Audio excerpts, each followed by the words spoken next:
300 BC का समय था और जगह थी साइप्रस, जहां एक अमीर व्यापारी जीनो रहता था।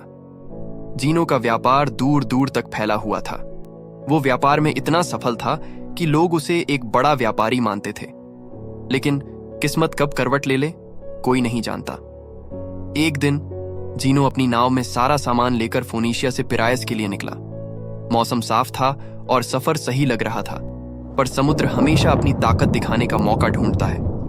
अचानक तूफान उठा और जीनो की नाव, उसका सामान, सब कुछ समुद्र में डूब गया।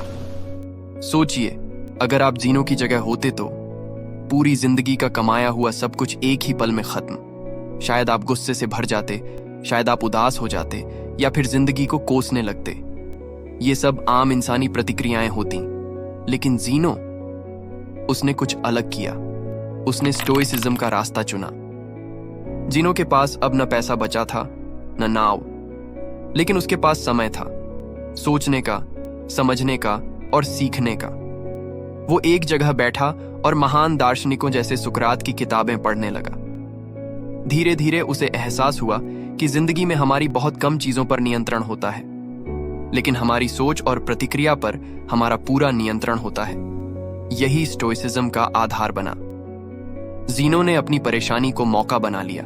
उसने स्टोइसिज्म की नींव रखी, एक ऐसी विचारधारा जो सिखाती है कि हमें उन चीजों पर ध्यान देना चाहिए जिन्हें हम नियंत्रित कर सकते हैं, और बाकी को स्वीकार करना चाहिए। मान लीजिए आप बारिश में बाहर फंस गए हैं, आपके पास छाता नहीं है और कपड़े पूरी तरह भीग गए हैं। ये खराब स्थिति है, पर क्या आप रोना शुरू कर देंगे? नहीं, क्योंकि आपने बारिश को स्वीकार करना सीख लिया है। स्टोइसिज्म हमें सिखाता है कि जैसे हम बारिश को स्वीकारते हैं, वैसे ही जिंदगी की हर बुरी चीज को स्वीकारें। जीनो ने यह किया। उसने अपने नुकसान को स्पिल्ड मिल्क मानकर गुस्सा करने की बजाय खुद को शांत रखा।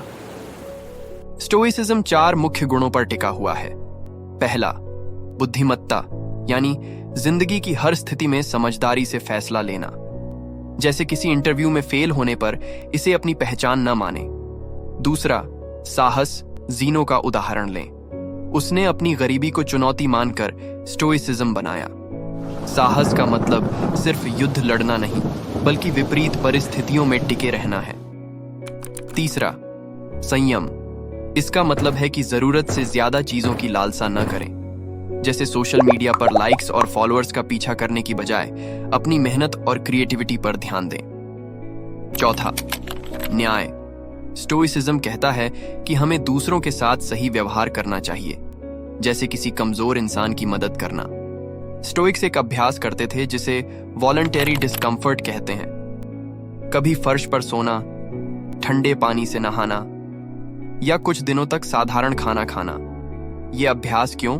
ताकि अगर जिंदगी में असली मुश्किलें आएं तो वो इतनी डरावनी न लगें। यह अभ्यास हमें सिखाता है कि कम में खुश रहना ही असली खुशी है। सोचिए, अगर आपका एसी खराब हो जाए और आपको गर्मी में रहना पड़े, क्या आप परेशान होंगे? शायद हाँ, पर अगर आपने पहले से ही मुश्किल परिस्थितियों को स्वीकारना सीख लिया है तो ये मुश्किलें छोटी लगेंगी। आजकल हम सब कुछ बाहरी चीजों से मापते हैं, जैसे बड़ी गाड़ी, महंगे कपड़े या फॉलोअर्स, लेकिन स्टोइसिज्म सिखाता है कि ये सब अस्थायी हैं। मान लीजिए आपने एक शानदार YouTube वीडियो बनाया, लेकिन उस पर व्यूज नहीं आए। क्या इसका मतलब है कि आपका वीडियो बेकार था? स्टोइसिज्म कहता है कि आपकी सफलता इस बात पर निर्भर नहीं करती कि लोगों ने उसे कैसे देखा, बल्कि इस पर कि आपने कितनी मेहनत से उसे बनाया। स्टोइक्स हमें सिखाते हैं कि हमें अपने नियंत्रण में क्या है और क्या नहीं, इसे पहचानना चाहिए। जैसे मान लीजिए आप प्रमोशन की उम्मीद में 6 महीने से कड़ी मेहनत कर रहे हैं, लेकिन प्रमोशन नहीं मिला, आप निराश होंगे।